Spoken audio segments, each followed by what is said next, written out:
आज बात होगी राजनीति के किरदार और किस्से की। कहानी बताएंगे जब घर में भिक्षा मांगने पहुंचे थे योगी। जिसने भी देखा पहचानने के लिए आंखें मलने लगा जब उन्होंने कहा भिक्षाम देही। जी हां, उत्तराखंड के रहने वाले योगी आदित्यनाथ अपने घर पहुंचे। इस दौरान वे अपने घर भी पहुंचे, अपने मां से मिले, भाई और बहनों से भी मुलाकात की। 29 साल पहले भी वे एक बार घर गए थे, किसी से मिलने नहीं बल्कि पूरी तरह से घर छोड़ने का एक विधान पूरा करने। उस वक्त मां रो पड़ी थी, सीएम योगी भी रो पड़े थे, लेकिन कदम घर के अंदर नहीं रखा, वो लौट गए। जी हां, तभी तो हम आपको बताएंगे कि राजनीति के किरदार और किस्से की एक सीरीज में हम आपके लिए एक अनसुनी कहानी लेकर आए हैं। आज की कहानी है योगी आदित्यनाथ के घर जाकर भिक्षा मांगने की। आइए कहानी बताएंगे, लेकिन उससे पहले आप हमारे चैनल को सब्सक्राइब जरूर कर लें। तो आपको कहानी की शुरुआत करते हैं और आपको बताते हैं कि योगी आदित्यनाथ के बचपन का नाम अजय सिंह बिष्ट था। अजय ने 1989 में ऋषिकेश के भारत मंदिर इंटरमीडिएट कॉलेज में इंटर की पढ़ाई पूरी की। इसी साल पौड़ी के कोटद्वार के डॉक्टर पीतांबर दयाल हिमालयन राजकीय स्नातकोत्तर विद्यालय में बीएससी में एडमिशन ले लिया। 1992 में यहां से भी पास हो गए। गोरखपुर यूनिवर्सिटी में फिजिक्स से एमएससी में एडमिशन लिया और पूरा नहीं किया और घर चले गए। 6 महीने तक घर वालों को पता नहीं चला कि अजय कहां है। पिता आनंद सिंह हर उस जगह खोजने लगे जहां अजय के होने की संभावना थी, लेकिन अजय नहीं मिले। फिर किसी ने बताया कि उनका बेटा गोरखपुर के गोरक्षनाथ पीठ में है, वह सन्यासी बन चुका है। आनंद सिंह को बहुत दुख हुआ, लेकिन वह कुछ भी नहीं कर सके। सन्यासी बनने के बाद अजय जब योगी आदित्यनाथ बन गए थे तो 1993 में अपने गांव पंचूर आए। पहले की तरह जीन्स पैंट में नहीं बल्कि गेरुआ पहनकर, सिर घुटाकर, दोनों कानों में बड़े बड़े कुंडल और हाथ में खप्पर लेकर। जिसने भी देखा उसने योगी को पहचानने के लिए अपनी आंखें मली, इसीलिए कि एक बार में वह पहचान ही नहीं पाया कि वह अजय सिंह बिष्ट है। पत्रकार विजय त्रिवेदी अपने किताब यदा यदा ही योगी में लिखते हैं, अजय घर के बाहर पहुंचे और भिक्षा की आवाज लगाई। घर की मालकिन आवाज सुनकर दरवाजे पर आई तो अपनी आंखों पर यकीन नहीं हुआ। जहां थी वहीं स्थिर हो गई, मौन, मुंह खुला लेकिन शब्द नहीं फूटे।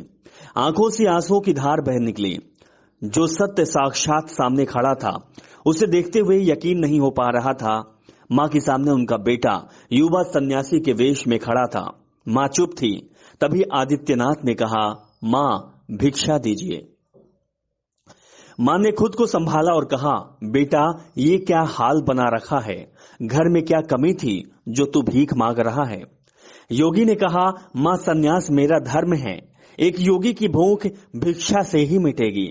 आप भिक्षा में जो कुछ देंगी वही मेरे मनोरथ को पूरा करेगा। मां को बेटे की इस रूप पर अब भी यकीन नहीं हो रहा था। उन्होंने कहा, बेटा तुम पहले घर के अंदर आओ।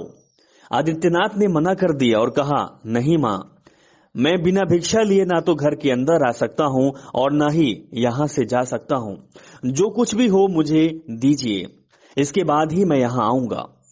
मां बेटे की जिद के आगे हार गई, घर के अंदर रह गई और थोड़े चावल और पैसे लाकर आदित्यनाथ के पात्र में डाल दिए। भिक्षा पाने के बाद आदित्यनाथ पीछे मुड़े, वापस चल दिए। आंखों में आंसू लिए मां के दरवाजे पर खड़े होकर अपने बेटे को जाते हुए देखती रही। विजय त्रिवेदी ने इस घटना का जिक्र करते हुए किताब में लिखा, भिक्षा लेते ही योगी आगे चल दिए। आवाज अब भी गूंज रही थी। पहाड़ों के करीब पहुंचते बादलों तक अलख निरंजन सूरज बादलों में छिपने पहाड़ के पीछे जाने की कोशिश करता दिखा। वैसे ही उसका उजाला मां के लिए बेमायने हो गया था। नवंबर 1993 से 14 फरवरी 1994 तक अजय सिंह बिष्ट को कठिन परीक्षाओं से गुजरना पड़ा। वे पीछे नहीं हटे, डटे रहे। 15 फरवरी 1994 को गोरक्षापीठाधीश्वर महंत अवैधनाथ महाराज ने पूरे विधि विधान से उन्हें अपना उत्तराधिकारी घोषित किया। इसके बाद योगी आदित्यनाथ के जीवन का उद्देश्य बदल गया। उन्होंने कहा, ना त्वं काम्ये राज्यम, ना स्वर्ग, ना पुनर्भवम, काम्ये दुख ताप्तानम प्राणीनार्थनाशम। इसका हिंदी में अर्थ होगा, हे प्रभु, मैं इस जीवन में राज्य पाठ पाने की कामना नहीं करता। मैं इस जीवन के बाद स्वर्ग और मोक्ष पाने की कामना भी नहीं करता। योगी आदित्यनाथ सन्यासी बन गए। पिता आनंद सिंह आए, अपने बेटे को इस रूप में देखकर रो पड़े। कहने लगे, बेटा लौट चलो हमारे साथ। लेकिन योगी नहीं गए। पिता निराश होकर लौट गए। उन्हें शायद उम्मीद थी कि वे बेटे को अपने घर वापस ले जाएंगे, इसीलिए वे अब की बार अपनी पत्नी सावित्री के साथ गोरखपुर पहुंचे। योगी आदित्यनाथ को देखते ही मां रो पड़ी। उस वक्त महाराज अवैधनाथ मंदिर में ही थे। सावित्री ने कहा, महंत जी, मेरे बेटे को लौटा दीजिए। महाराज ने कहा, 4 बेटे हैं तुम्हारे, 1 बेटा हमें दे दो। सावित्री देवी को इसके बाद कुछ समझ नहीं आ रहा था। तभी महाराज को देखती, कभी अपने बेटे को, कभी छत की तरफ। आंखों में आंसू सूख गए थे। फिर वह कुछ नहीं बोली, अपने पति की तरफ देखा और बाहर चली गई। 1998 में योगी आदित्यनाथ सांसद बन गए। परिवार के लोग मिलने गए। सभी खुश थे, पिता आनंद सिंह और मां सावित्री भी।